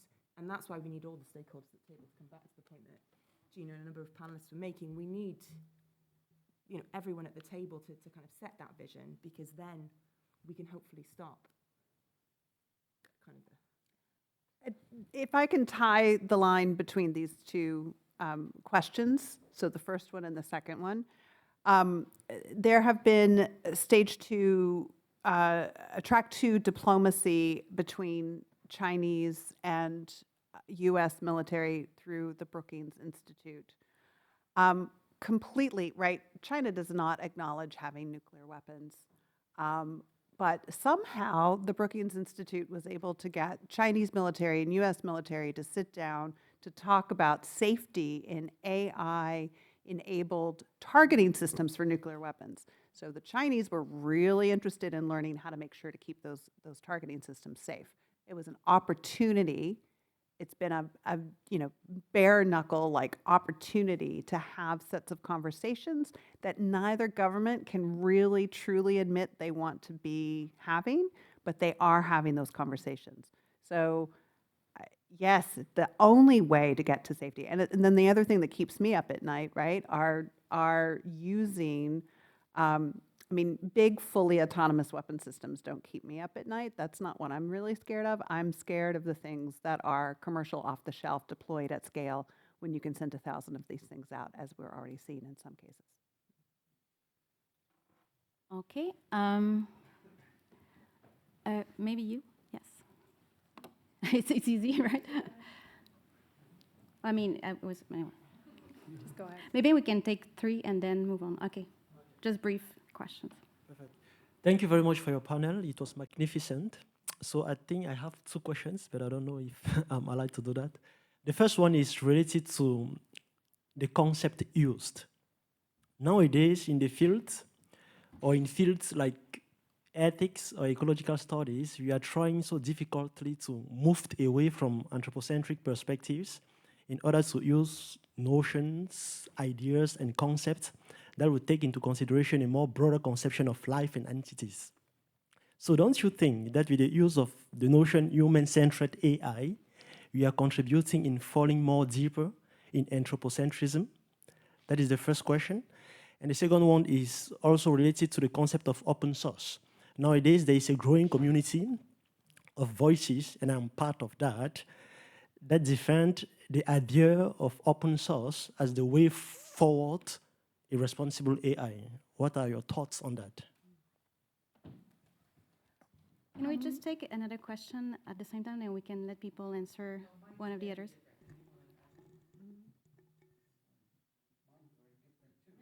Yeah, just add it in the pot. I don't know how we're going to hold these together. I should, as preamble, say, I mean, obviously, thank you for this. I'm dying on the inside.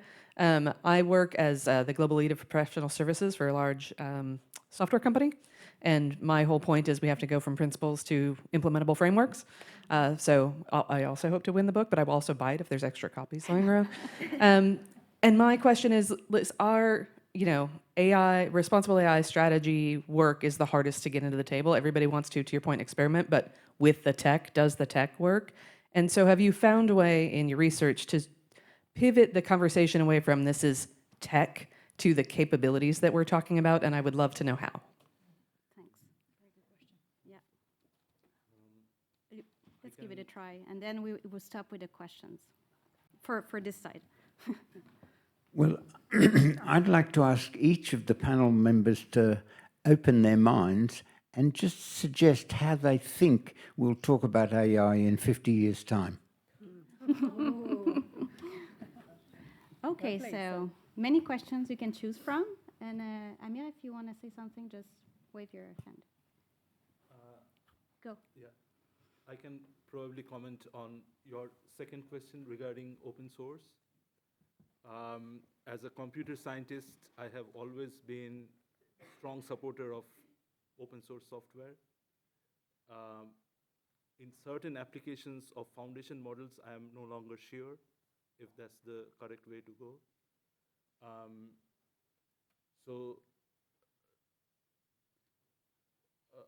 A good chunk of my work is on responsible AI or human-centered AI for healthcare. And in that area, if you think about it, the foundation models in healthcare, the models themselves are not that interesting. Those are large generic models. What is interesting is the training data, the data it is trained on. And for healthcare applications, that means patient data.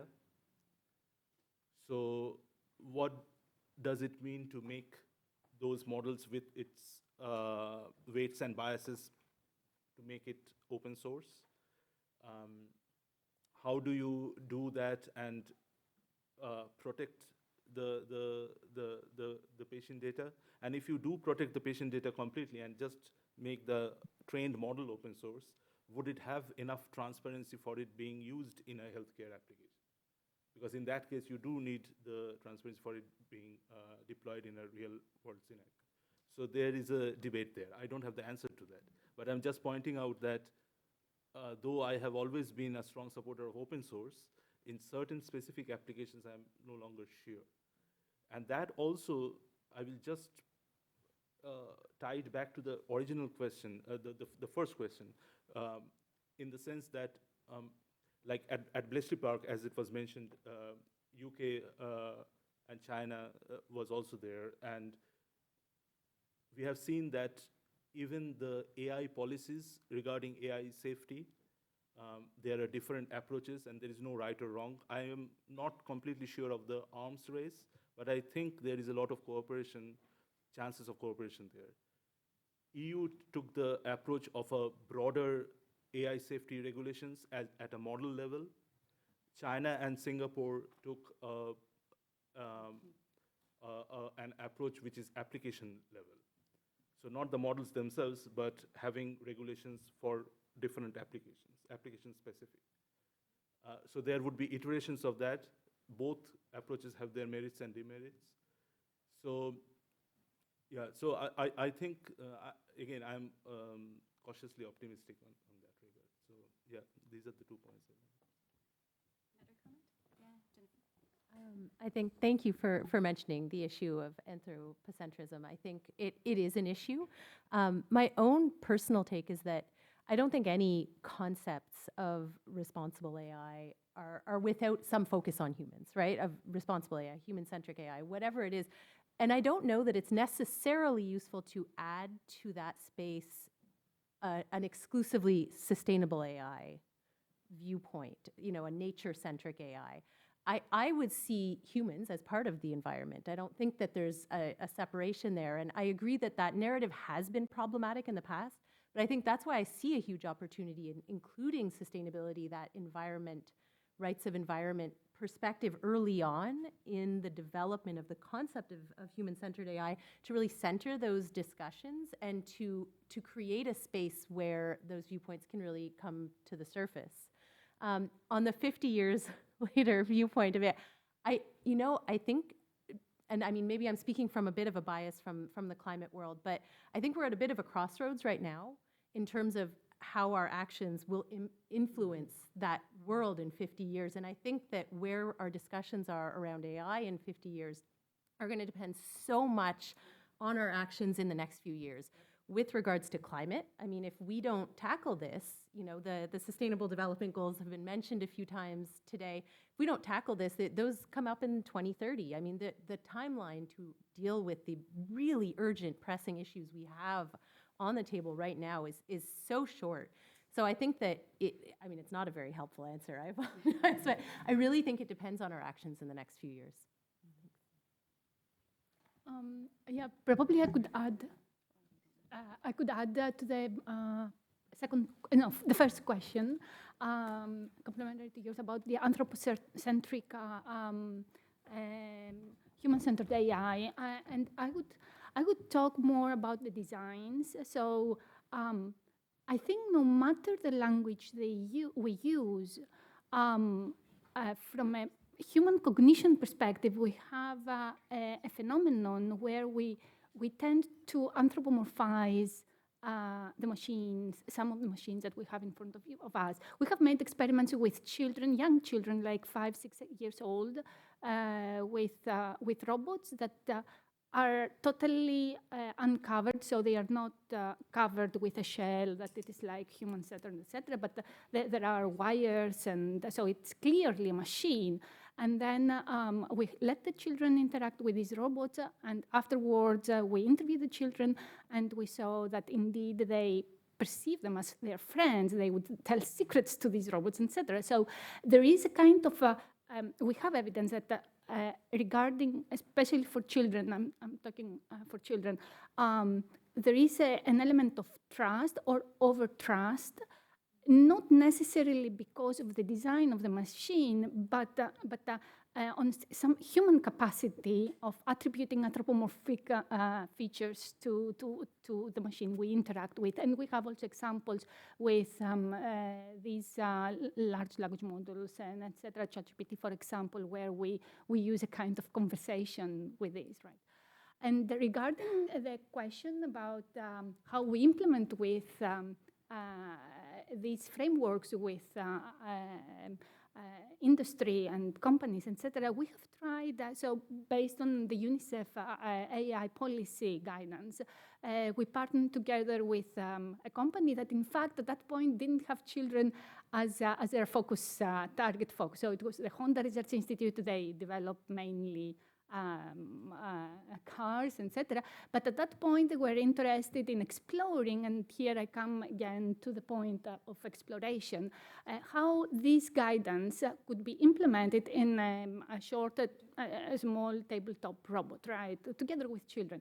And it was like a kind of iteration. So my point is that at the moment, engaging into a constant and iterative dialogue and trying to have these collaborative schemes in a transparent way, always. This is something that, at least for us, worked really nicely up to now. And we were able to include children from Uganda, for example, or Japan, or different cultures, etc. We explored the notion of fairness in different cultures, and we saw many differences, right? So, but all this was like a kind of exploratory process that I think, from policymakers' perspective, academia, science, and industry, we all took something useful for our next steps. Thank you. So I think, Amir, you want to say something? And that would be the last words, unfortunately, for this side. It's totally unfair. You have more drinks and food, I promise. But Sorry. Yeah, I wanted to add to both points on the Anthropocene, but also on the open source part. First, on the open source part, I agree with the point was made about the limits of open source and what should be encouraged or not. But from a learning perspective, from a multi-stakeholder engagement, from an inclusivity perspective, open source will give us a chance to really experiment and learn from the implementation of HCI and human-centered design more broadly.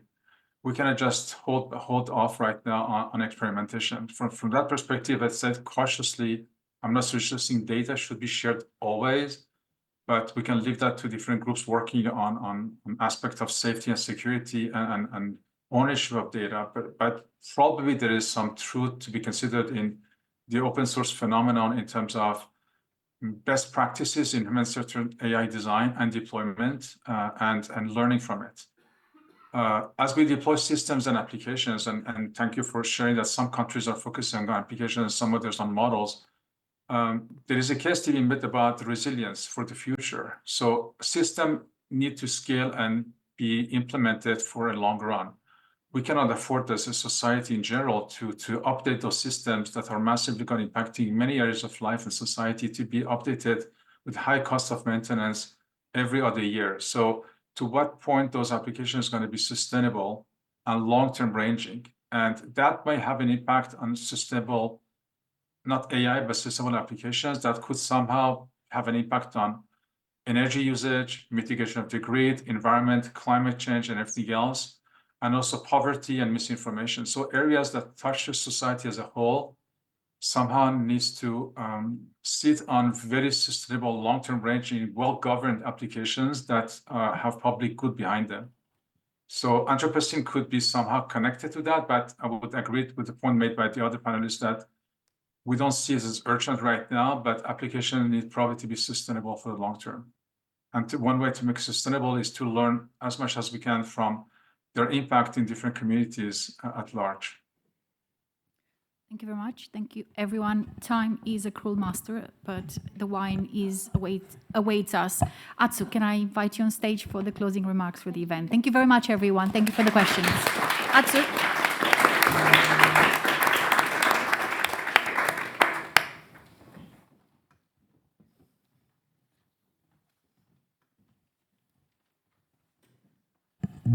Okay, thank you for great and inspirational panels and Q&As. Okay, I prepared a memo. Okay. Yeah, it has been a great experience to be one of the editors of this book project. So I'm certainly a part of the organizers as an editor. Thank you for joining us today. I hope that you are as inspired as I am. But I also feel like an invited guest in the sense that I came here all the way from Japan. It was a very long trip. I feel like I have achieved almost of my task just by arriving here. Okay, but let me take this opportunity to introduce a little about my recent activities in Japan. I have been the head of an organization called the Research Center on Ethical, Legal, Social Issues in Japan at Osaka University since April 2020. About 4 years ago. It consists of about 15 researchers from mainly humanities and social sciences, young researchers. We are conducting a number of collaborative research projects with academia, with university, and also a collaborative work with industry on the ethical, legal, and social issues of various emerging technologies, including AI. And also we conducted on joint research project on quantum computing, neuroscience, edutech, educational technology, and so on. Nowadays, various everyday activities are becoming connected via internet, and more personal data can be easily collected, and applying machine learning to these data has made it easier to create algorithms. What I have learned and realized in collaborative project is that what can be done technically is not the same as what is socially desirable to do. These two concepts, what is technically feasible and what is socially desirable, is completely different. But sometimes these two way of thinking are confused. To me, the gap and also the gap between the two appears to be growing more and more recently. In particular, in Japan, biometrics research, including facial recognition technology, has been very active. I know that the Paris in UK, in London, South Wales, also applied facial recognition technology from, of Japanese companies. As a result of that, demonstrations and applications in educational and workplace settings are being conducted one after another without enough safeguards in Japan recently.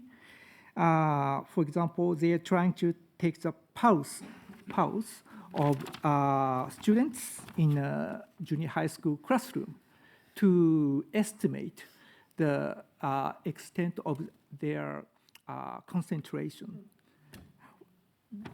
This is only one of the examples I dealt with. There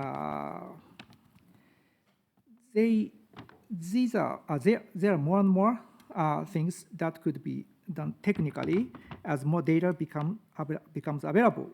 But these are, I think, technology-centered AI, not human-centered. I think the opposite word of human-centered AI is not non-human-centered AI, but technology-centered AI, I think. So those who want to protect ecosystem are humans.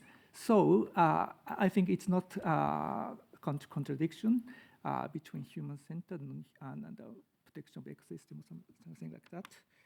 Okay.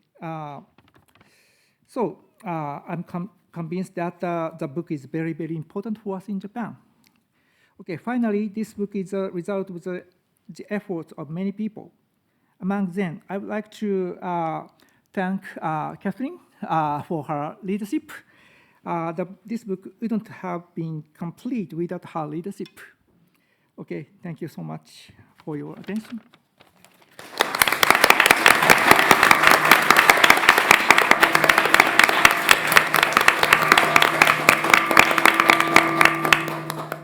And I know I'm standing between you and delicious meal and drinks, but just a final word to say a huge thank you, first of all, to the amazing authors. This book wouldn't have been possible for their hard work, passion, and expertise they pour into this project. Secondly, a huge thank you to the Intellectual Forum team, Charlotte, Georgie, the multimedia team, the catering, and obviously Julian, because they've been fabulous hosts. When I was invited by the brilliant Catherine to join this project, I didn't know what to expect. But now that I see the product of our work, it makes me think that this is just the beginning of a journey. We kind of did our job, the editors and the authors, to give you a hook. Now it's your time to take this and run away with it. And the question I want to leave you with is like, what do you think is your personal contribution to the human-centric AI? How can you promote it in your own organization? How can you start raising awareness? How can you shake the ground? Because there's so much at stake, and probably time is not running out, but it's accelerating. And we need all of you here together with us online, and everyone who wasn't unfortunately able to be here, to be part of this revolution. Because ultimately, if we want AI to work for us and support human flourishing, it can't be done in isolation. It's a team effort. It takes a village. Thank you very much.